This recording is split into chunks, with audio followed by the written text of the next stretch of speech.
स्वागत है आप सभी का पंचऋषि क्लासेस के इस ऑनलाइन प्लेटफॉर्म पर। हम लोग मध्यकालीन भारत के इतिहास का अध्ययन कर रहे हैं और उसके अंतर्गत भक्ति और सूफी आंदोलन का जो टॉपिक था वो चल रहा था। ये जो क्लास है ये आपके सभी एक दिवसीय परीक्षाओं के लिए उपयोगी साबित है, चाहे वो पुलिस की परीक्षा हो, चाहे वे पेट की परीक्षा हो, या कोई भी यूपी ट्रिपल एससी के थ्रू होने वाली एक दिवसीय परीक्षा हो, चाहे वो लेखपाल की परीक्षा हो, कोई भी परीक्षा हो। सभी परीक्षाओं के लिए ये जो पढ़ाया जा रहा है ये आपके लिए यूजफुल रहेगा, फायदेमंद रहेगा। चलिए तो शुरू करते हैं हम आज की कक्षा। और आज का जो चित्र आपको दिखाई दे रहा होगा कि कुछ लोग मस्ती में उठाए हुए डांस कर रहे हैं। ये जो डांस है, ये जो मस्ती है, यही सूफी आंदोलन के अंतर्गत आती है। सूफियाना अंदाज, कितना इसका अंदाज सूफियाना है, तो वे सूफी आंदोलन के अंतर्गत है। आप लोगों ने एक मूवी देखी होगी, योद्धा अकबर। देखिए, ऋतिक रोशन इसमें हीरो थे और शायद ये ऐश्वर्या राय जिसमें जोधा का रोल किया है। उस मूवी का चित्र दिखाता हूं मैं आपको, ये देखिए। ये उस मूवी का चित्र है जो आपके सामने इस समय दिखाई दे रहा है। इसमें बीच में जो ये व्यक्ति है, ये ही ऋतिक रोशन है, अकबर है, दिखाई दे रहा है। और इसके चारों ओर लोग डांस कर रहे हैं और ये भी इस मूवी में, इस गाने में डांस करने लगा था, हाथ ऊपर उठाकर और गोल गोल घूमना। ये सूफी आंदोलन है, सूफियाना अंदाज है। ठीक है, एक लमसम मैंने आपको आइडिया दिया जिससे हमारे यहाँ चैतन्य महाप्रभु क्या करते थे सनातन धर्म में, कि डांस के माध्यम से भक्ति क्या करते थे, संगीत के माध्यम से भक्ति क्या करते थे। वही इस्लाम धर्म में सूफी कहलाता है। तो शुरू करते हैं हम आज की अपनी कक्षा, सूफी आंदोलन को। देखिए, जिस प्रकार से हम लोगों ने बात की थी भक्ति आंदोलन के समय और देखा था कि कुरीतियां जो व्याप्त थीं उससे लोग दुखी हो गए, और उसके बाद फिर उन लोगों ने एक अलग मार्ग अपनाया और वो था ईश्वर की भक्ति का मार्ग। वही कुछ हुआ आपका इस्लाम धर्म के अंतर्गत। तो 12वीं सदी की शुरुआत में फारस के कुछ धार्मिक लोग खलीफा के बढ़ते भौतिकवाद, भौतिकवाद का अर्थ है कि जो विषय वस्तु होती है, वस्तु उसमें डूब जाना, मोह में, माया में, इन सब में डूब जाना भौतिकवाद कहलाता है। यानी कि भौतिक चीजों के प्रति आकर्षित होना। इसके परिणाम स्वरूप क्या हुआ, लोगों ने वैराग्य या संन्यास के जीवन को अपनाया। या आप यहाँ पर भी देखते हैं हिंदू धर्म में भी, जब लोग बहुत दुखी हो जाते हैं तो वे वैराग्य की तरफ, सन्यासी धर्म की तरफ बढ़ने लगते हैं। बाद में इन्हीं धार्मिक लोगों को सूफी कहा जाने लगा। इस्लाम धर्म में उन्हीं संतों को क्या कहा जाने लगा, सूफी कहा जाने लगा। सूफीवाद, जिसको अगर हम लोग उर्दू भाषा में कहें तसव्वुफ, इस्लाम में रहस्यवाद को दिया गया नाम है। एक रहस्य है कि लोग उस रहस्य को जानने की कोशिश करते हैं जो व्यक्ति के जीवन को चलाने के लिए आवश्यक है। ये इस्लाम के भीतर एक उदार सुधार आंदोलन था, कट्टर नहीं था, एक उदारवादी था। इसने प्रेम और भक्ति के तत्वों को भगवान की प्राप्ति के लिए प्रभावी साधन के रूप में प्रयोग करने पर बल दिया था। प्रेम को और भक्ति को, डूब जाओ इसमें। ये पीर मुरीद रिश्ते पर आधारित है। पीर कहते हैं गुरु के लिए और मुरीद कहते हैं शिष्य के लिए। तो ये गुरु शिष्य परंपरा पर आधारित है, यानी गुरु अपने शिष्य को सीख देता है, सिखाता है और बताता है। इब्न उल अरवी द्वारा प्रतिपादित वहादत उल वजूद, वहादत उल वजूद का अर्थ है ईश्वर एक है, के सिद्धांत से सूफीवाद को बढ़ावा मिला। एक व्यक्ति थे जिनका नाम था इब्न उल अरवी। उन्होंने एक सिद्धांत प्रतिपादित किया, वहादत उल वजूद, ईश्वर एक है। और उससे फिर इनके जो भक्ति आंदोलन था, सूफी आंदोलन था, उस पर बड़ा बढ़ावा मिला। 11वीं और 12वीं शताब्दी के बीच भारत में सूफीवाद का प्रवेश हुआ था।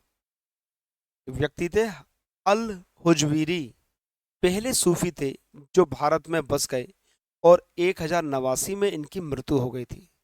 इन्हें दातागंज बफ्फस भी कहा जाता है। इसका अगर हिंदी अनुवाद देखें तो असीमित खजाने का वितरक, इनके पास इतना खजाना है, असीमित है, कोई सीमा नहीं है, तो असीमित खजाने का वितरक इनके लिए कहा जाता था। अब खजाना इनके पास ऐसा नहीं है सोने चांदी हो, इनके खजाना कौन था? प्रेम का था, भक्ति का था, ईश्वर की आराधना का था, ये इनके पास खजाना था, उसके ये असीमित खजाने के वितरक थे। ठीक है, अब कुछ विशेषताएं देख लेते हैं सूफीवाद की। एक शब्द आता है फना। फना एक मूवी भी आई थी कि हम फना हो गए।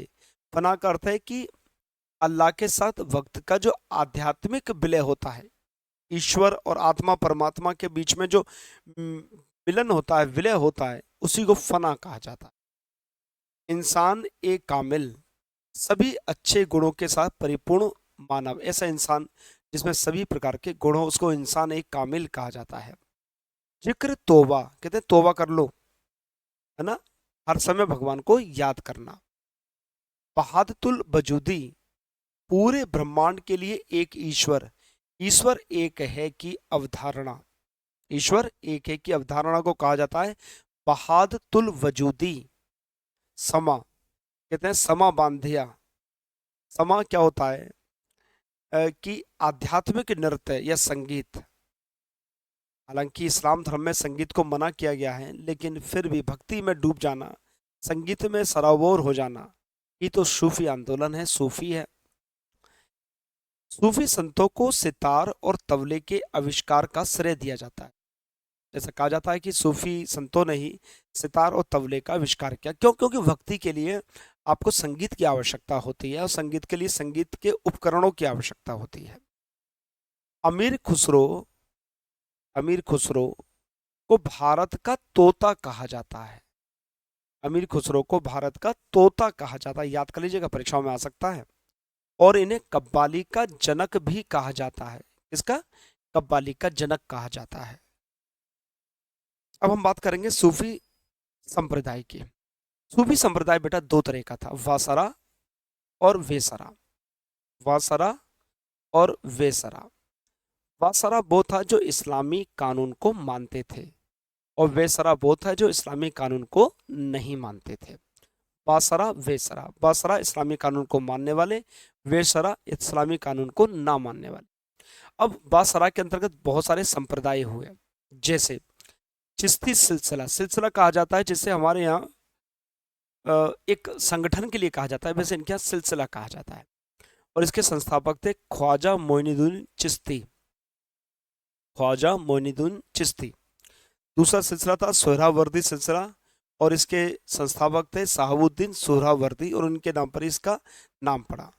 तीसरा था कादरी, कादरी को जो संस्थापक थे शेख अब्दुल कादिर जिलानी, तो इनका कादरी सिलसिला हुआ। एक होता नक्शबंदी, और इसके थे वहाउद्दीन नक्शबंद बुखारी साहब। ठीक है, अब इन सारे सिलसिले में सबसे जो महत्वपूर्ण सिलसिला है वो है चिश्ती सिलसिला। चिश्ती सिलसिला को भी दो भागों में बांट लिया हम लोगों ने, एक उत्तर भारत के लिए और एक दक्षिण भारत के लिए। दक्षिण भारत में दो लोग महत्वपूर्ण हुए हैं, बुरहानुद्दीन गरीब और गेसुदराज। ये लोग महत्वपूर्ण संत रहे हैं इस सिलसिले के। अगर उत्तर भारत की बात करें तो ख्वाजा बख्तियार काकी, ख्वाजा बख्तियार काकी महत्वपूर्ण थे। नासिरुद्दीन चिराग दिल्ली, चिराग दिल्ली दिल्ली में एक स्थान है, इन्हीं के नाम पर है, वहां पर इनकी मस्जिद भी बनी हुई है जिसमें ये क्या कहेंगे मकबरा। बाबा फरीद, दरगाह कहते हैं, दरगाह बाबा फरीद। निजामुद्दीन ओलैया, ओलैया की दरगाह है। हजरत अलाउद्दीन साविर, साविर की दरगाह है। ये सब दरगाह है इन लोगों की। ठीक है, तो ये कुछ जो सिलसिले थे और उनके कुछ शिष्यों के बाद नाम थे। अब हम एक एक करके सिलसिले को पढ़ेंगे। सबसे पहले चिश्ती सिलसिला की बात कर लेते हैं। तो संस्थापक ख्वाजा मोइनुद्दीन चिश्ती थे। इस संप्रदाय का जो सेंटर था वो फारस और मध्य एशिया था। बाबा फरीद जो थे वो मोइनुद्दीन चिश्ती के शिष्य थे, और बाबा फरीद की जो कविताएं हैं वो गुरु ग्रंथ साहिब में शामिल हैं। ये प्रश्न आ सकता है कि निम्न में से किस संत की शिक्षाएं या कविताएं गुरु ग्रंथ साहिब में संकलित है? तो बाबा फरीद के। निजामुद्दीन ओलैया भी थे इनके शिष्य, और निजामुद्दीन औलिया योग विद्या में निपुण थे। आजकल लोग योग का विरोध करते हैं, लेकिन उनके गुरु ही योग विद्या में निपुण थे, इसलिए इनको सिद्ध गुरु के नाम से जाना जाता है। अब यहाँ से प्रश्न बनेगा कि निम्न में से किसको सिद्ध गुरु के नाम से जाना जाता है? तो निजामुद्दीन औलिया को सिद्ध गुरु के नाम से जाना जाता है। दूसरा है सोहरावर्दी या सोहारवर्दी। संस्थापक शेख शहाबुद्दीन सोहरावर्दी, मुख्य केंद्र मुल्तान था और इस संघ के संत जो थे वो महत्वपूर्ण सरकारी पदों पर आसीन थे, सरकारी पद लिया करते थे। अब बात करते हैं हम नक्शबंदी सिलसिले की। संस्थापक थे बहादुर नक्शबंद बुखारी और ख्वाजा पीर मोहम्मद ने अकबर के शासनकाल में भारत में नक्शबंदी संघ स्थापित किया। एक जो संघ था ये नक्शबंदी, ये ख्वाजा पीर मोहम्मद ने भारत में स्थापित किया था। इन्होंने मुजाहिद का विरोध, शिया का विरोध किया और रेड आई खाफिद लिखा। ये शिया के विरोधी थे और इस कारण जहांगीर ने इनको गिरफ्तार करवा लिया। औरंगजेब इसी सिलसिले का अनुयायी था और ये एक रूढ़िवादी संप्रदाय था। ये क्या संप्रदाय थे? रूढ़िवादी संप्रदाय। औरंगजेब भी रूढ़िवादी था, इसलिए उसने इस सिलसिले को स्वीकार किया, माना। अब बात करते हैं फिरदौसी सिलसिला की। इस संप्रदाय को कुबराविया संप्रदाय भी कहा जाता है। संस्थापक कौन? शेख बदरुद्दीन समरकंदी। प्रमुख केंद्र की बात करें तो बंगाल, जौनपुर और दक्कन का। अगर प्रमुख संतों की बात करें तो शेख शरफुद्दीन अय्या मुनीरी, जो फिरोज शाह तुगलक का समकालीन था। ये प्रश्न आ सकता है, निम्न में से कौन सा संत फिरोज शाह तुगलक का समकालीन था? तो शेख शरफुद्दीन अय्या मुनीरी फिरोज शाह तुगलक का समकालीन था। अब बात करते हैं हम सत्तारी संप्रदाय की। सत्तारी संप्रदाय की स्थापना शाह अब्दुल्ला सत्तारी ने की थी और केंद्र था अहमदाबाद।